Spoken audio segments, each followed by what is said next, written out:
वल्लभ भाई झावेरभाई पटेल 31 अक्टूबर 1875 15 दिसंबर 1950, जो सरदार पटेल के नाम से लोकप्रिय थे, एक भारतीय राजनीतिज्ञ थे। उन्होंने भारत के पहले उप प्रधानमंत्री के रूप में कार्य किया।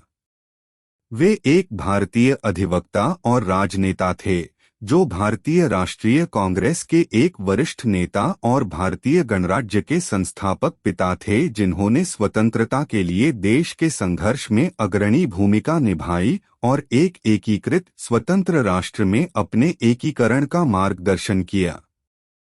भारत और अन्य जगहों पर उन्हें अक्सर हिंदी, उर्दू और फारसी में सरदार कहा जाता था, जिसका अर्थ है प्रमुख।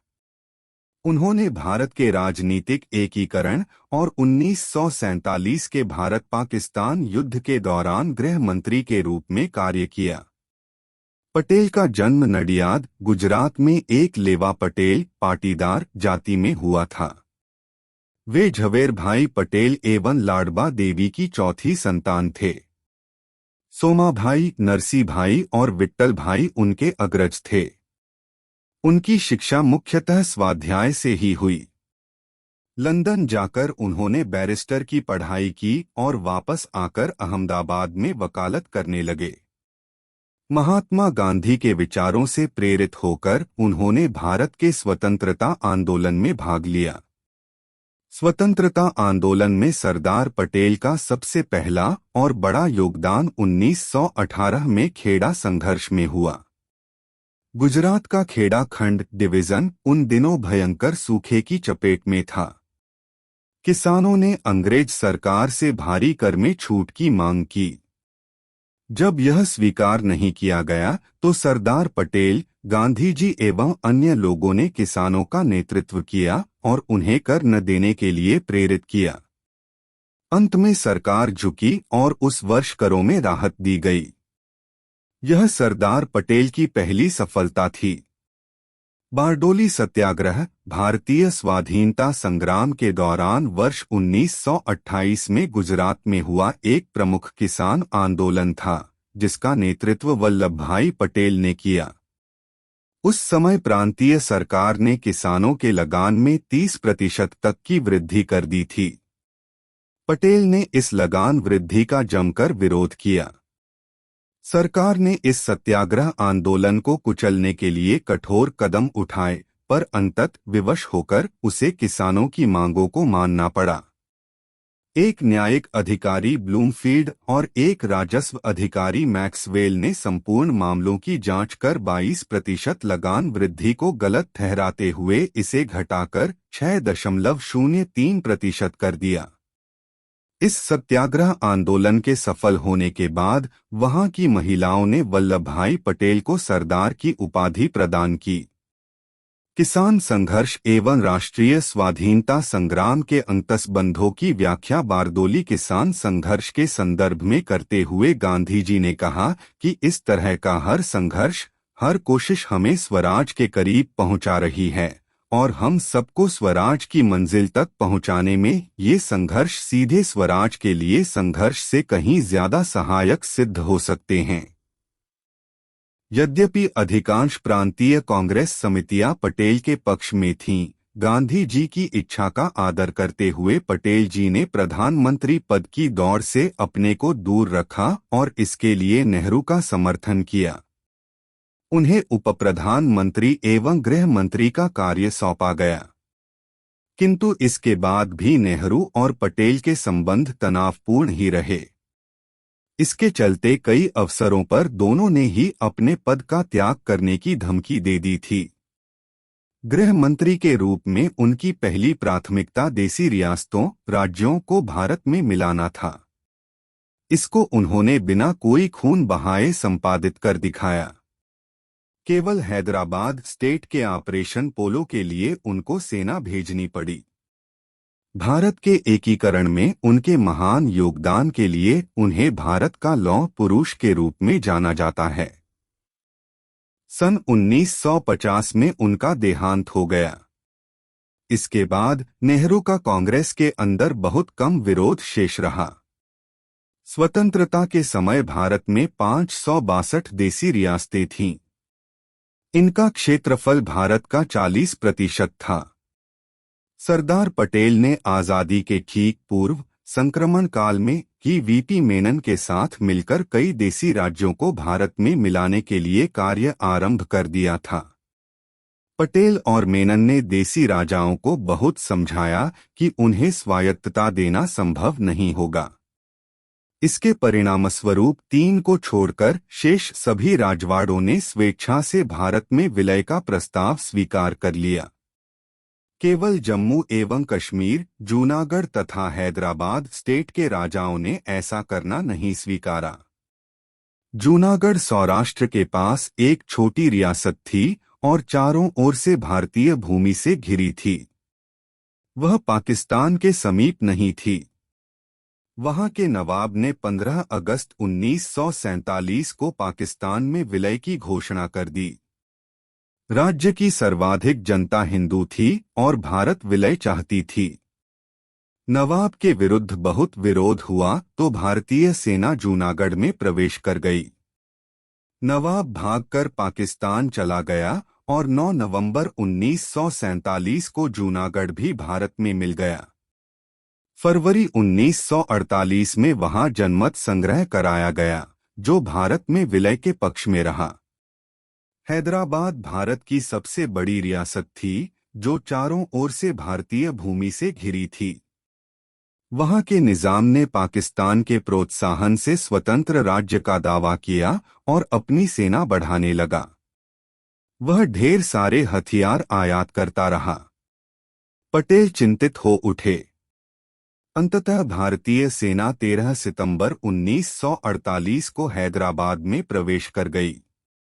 3 दिनों के बाद निजाम ने आत्मसमर्पण कर दिया और नवंबर 1948 में भारत में विलय का प्रस्ताव स्वीकार कर लिया। नेहरू ने कश्मीर को यह कहकर अपने पास रख लिया कि यह समस्या एक अंतर्राष्ट्रीय समस्या है।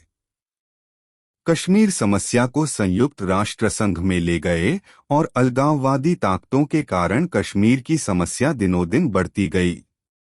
5 अगस्त 2019 को प्रधानमंत्री मोदी जी और गृहमंत्री अमित शाह जी के प्रयास से कश्मीर को विशेष राज्य का दर्जा देने वाला अनुच्छेद 370 और 35 समाप्त हुआ।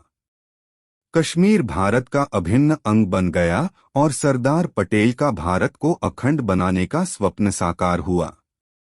31 अक्टूबर 2019 को जम्मू कश्मीर तथा लद्दाख के रूप में 2 केंद्र शासित प्रदेश अस्तित्व में आए। अब जम्मू कश्मीर केंद्र के अधीन रहेगा और भारत के सभी कानून वहां लागू होंगे। पटेल जी को कृतज्ञ राष्ट्र की यह सच्ची श्रद्धांजलि है। स्वतंत्र भारत के प्रथम प्रधानमंत्री पर नेहरू व प्रथम उप प्रधानमंत्री सरदार पटेल में आकाश पाताल का अंतर था। यद्यपि दोनों ने इंग्लैंड जाकर बैरिस्ट्री की डिग्री प्राप्त की थी, परंतु सरदार पटेल वकालत में नेहरू से बहुत आगे थे तथा उन्होंने संपूर्ण ब्रिटिश साम्राज्य के विद्यार्थियों में सर्वप्रथम स्थान प्राप्त किया था। नेहरू प्राय सोचते रहते थे, सरदार पटेल उसे कर डालते थे। नेहरू शास्त्रों के ज्ञाता थे, पटेल शस्त्रों के पुजारी थे। पटेल ने भी ऊंची शिक्षा पाई थी, परंतु उनमें किंचित भी अहंकार नहीं था। वे स्वयं कहा करते थे, मैंने कला या विज्ञान के विशाल गगन में ऊंची उड़ानें नहीं भरी। मेरा विकास कच्ची झोपड़ियों में गरीब किसान के खेतों की भूमि और शहरों के गंदे मकानों में हुआ है। पर नेहरू को गांव की गंदगी तथा जीवन से चिढ़ थी। पर नेहरू अंतर्राष्ट्रीय ख्याति के इच्छुक थे तथा समाजवादी प्रधानमंत्री बनना चाहते थे। देश की स्वतंत्रता के पश्चात सरदार पटेल उप प्रधानमंत्री के साथ प्रथम गृह, सूचना तथा रियासत विभाग के मंत्री भी थे। सरदार पटेल की महानतम देन थी 562 छोटी बड़ी रियासतों का भारतीय संघ में विलीनीकरण करके भारतीय एकता का निर्माण करना। विश्व के इतिहास में एक भी व्यक्ति ऐसा न हुआ जिसने इतनी बड़ी संख्या में राज्यों का एकीकरण करने का साहस किया हो। 5 जुलाई 1947 को एक रियासत विभाग की स्थापना की गई थी। एक बार उन्होंने सुना कि बस्तर की रियासत में कच्चे सोने का बड़ा भारी क्षेत्र है और इस भूमि को दीर्घकालिक पट्टे पर हैदराबाद की निजाम सरकार खरीदना चाहती है। उसी दिन वे परेशान हो उठे। उन्होंने अपना एक थैला उठाया, वीपी मेनन को साथ लिया और चल पड़े। वे उड़ीसा पहुंचे, वहां के 23 राजाओं से कहा, कुएं के मेढक मत बनो, महासागर में आ जाओ। उड़ीसा के लोगों की सदियों पुरानी इच्छा कुछ ही घंटों में पूरी हो गई। फिर नागपुर पहुंचे, यहाँ के 38 राजाओं से मिले। इन्हें सैल्यूट स्टेट कहा जाता था, यानी जब कोई इनसे मिलने जाता तो तोप छोड़कर सलामी दी जाती थी। पटेल ने इन राज्यों की बादशाहत को आखिरी सलामी दी। इसी तरह वे काठियावाड़ पहुंचे। वहां 250 रियासतें थीं। कुछ तो केवल 20 से 20 गांव की रियासतें थीं। सबका एकीकरण किया। एक शाम मुंबई पहुंचे। आसपास के राजाओं से बातचीत की और उनकी राजसत्ता अपने थैले में डालकर चल दिए। पटेल पंजाब गए। पटियाला का खजाना देखा तो खाली था। फरीदकोट के राजा ने कुछ आनाकानी की। सरदार पटेल ने फरीदकोट के नक्शे पर अपनी लाल पेंसिल घुमाते हुए केवल इतना पूछा कि क्या मर्जी है। राजा कांप उठा। आखिर 15 अगस्त 1947 तक केवल 3 रियासतें कश्मीर, जूनागढ़ और हैदराबाद छोड़कर उस लौह पुरुष ने सभी रियासतों को भारत में मिला दिया। इन 3 रियासतों में भी जूनागढ़ को 9 नवंबर 1947 को मिला लिया गया तथा जूनागढ़ का नवाब पाकिस्तान भाग गया। 13 नवंबर को सरदार पटेल ने सोमनाथ के भग्न मंदिर के पुनर्निर्माण का संकल्प लिया, जो पंडित नेहरू के तीव्र विरोध के पश्चात भी बना। 1948 में हैदराबाद भी केवल 4 दिन की पुलिस कार्रवाई द्वारा मिला लिया गया। न कोई बम चला, न कोई क्रांति हुई, जैसा कि डराया जा रहा था। जहां तक कश्मीर रियासत का प्रश्न है, इसे पंडित नेहरू ने स्वयं अपने अधिकार में लिया हुआ था, परंतु यह सत्य है कि सरदार पटेल कश्मीर में जनमत संग्रह तथा कश्मीर के मुद्दे को संयुक्त राष्ट्र संघ में ले जाने पर बेहद क्षुब्ध थे। निसंदेह सरदार पटेल द्वारा यह 562 रियासतों का एकीकरण विश्व इतिहास का एक आश्चर्य था।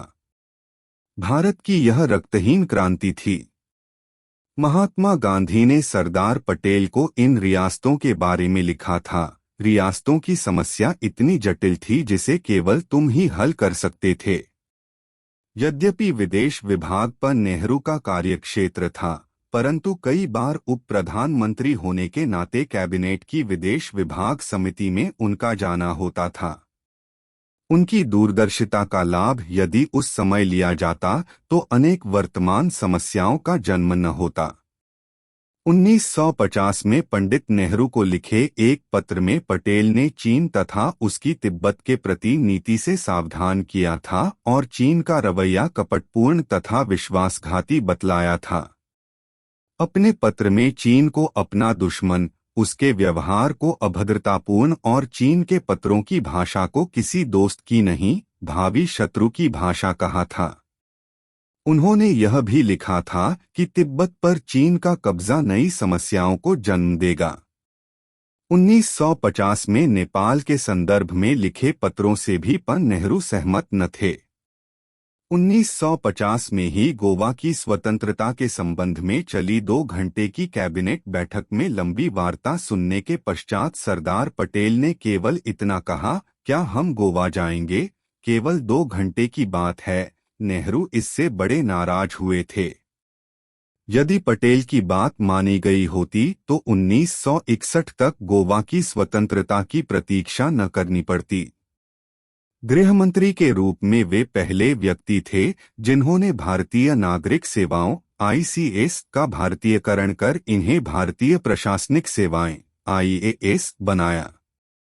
अंग्रेजों की सेवा करने वालों में विश्वास भरकर उन्हें राजभक्ति से देशभक्ति की ओर मोड़ा। यदि सरदार पटेल कुछ वर्ष जीवित रहते तो संभवत नौकरशाही का पूर्ण कायाकल्प हो जाता। सरदार पटेल जहां पाकिस्तान की छद्म व चालाकी पूर्ण चालों से सतर्क थे, वहीं देश के विघटनकारी तत्वों से भी सावधान करते थे। विशेषकर वे भारत में मुस्लिम लीग तथा कम्युनिस्टों की विभेदकारी तथा रूस के प्रति उनकी भक्ति से सजग थे। अनेक विद्वानों का कथन है कि सरदार पटेल बिस्मार्क की तरह थे, लेकिन लंदन के टाइम्स ने लिखा था, बिस्मार्क की सफलताएं पटेल के सामने महत्वहीन रह जाती हैं। यदि पटेल के कहने पर चलते तो कश्मीर, चीन, तिब्बत व नेपाल के हालात आज जैसे न होते। पटेल सही मायनों में मनु के शासन की कल्पना थे। उनमें कौटिल्य की कूटनीतिज्ञता तथा महाराज शिवाजी की दूरदर्शिता थी। वे केवल सरदार ही नहीं बल्कि भारतीयों के हृदय के सरदार थे। निरंतर संघर्षपूर्ण जीवन जीने वाले सरदार पटेल को स्वतंत्र रूप से पुस्तकर्चना का अवकाश नहीं मिला, परंतु उनके लिखे पत्रों, टिप्पणियों एवं उनके द्वारा दिए गए व्याख्यानों के रूप में बृहद साहित्य उपलब्ध है, जिनका संकलन विविध रूपाकारों में प्रकाशित होते रहा है। इनमें सर्वाधिक महत्वपूर्ण तो सरदार पटेल के वे पत्र हैं जो स्वतंत्रता संग्राम के संदर्भ में दस्तावेज का महत्व रखते हैं। 1945 से 1950 ईस्वी की समयावधि के इन पत्रों का सर्वप्रथम दुर्गा दास के संपादन में अंग्रेजी में नवजीवन प्रकाशन मंदिर से 10 खंडों में प्रकाशन हुआ था। इस बृहद संकलन में से चुने हुए पत्र व्यवहारों का वी शंकर के संपादन में 2 खंडों में भी प्रकाशन हुआ, जिनका हिंदी अनुवाद भी प्रकाशित किया गया। इन संकलनों में केवल सरदार पटेल के पत्र न होकर उन संदर्भों में उन्हें लिखे गए अन्य व्यक्तियों के महत्वपूर्ण पत्र भी संकलित हैं। विभिन्न विषयों पर केंद्रित उनके विविध रूपेण लिखित साहित्य को संकलित कर अनेक पुस्तकें भी तैयार की गई हैं। उनके समग्र उपलब्ध साहित्य का विवरण इस प्रकार है। हिंदी में एकता की प्रतिमा, सरदार पटेल चुना हुआ पत्र व्यवहार 1945 से 1950, 2 खंडों में, संपादक वी शंकर, प्रथम संस्करण 1976, नवजीवन प्रकाशन मंदिर, अहमदाबाद। सरदार श्री के विशिष्ट और अनोखे पत्र 1918 से 1950, 2 खंडों में, संपादक गणेश मा शून्य नांदुरकर, प्रथम संस्करण 1981, वितरक नवजीवन प्रकाशन मंदिर, अहमदाबाद। भारत विभाजन, प्रभात प्रकाशन, नई दिल्ली। गांधी नेहरू सुभाष, आर्थिक एवं विदेश नीति, मुसलमान और शरणार्थी, कश्मीर और हैदराबाद। अंग्रेजी में कॉरेस्पोंडेंस ऑफ सरदार पटेल 1945 से 50, 10 खंडों में, दुर्गा दास द्वारा संपादित। The collected works of Sardar Vallabh भाई पटेल, 15 खंडों में, संस्करण डॉक्टर P.N. चोपड़ा और Prabha Chopra, Konark publishers private limited, Delhi.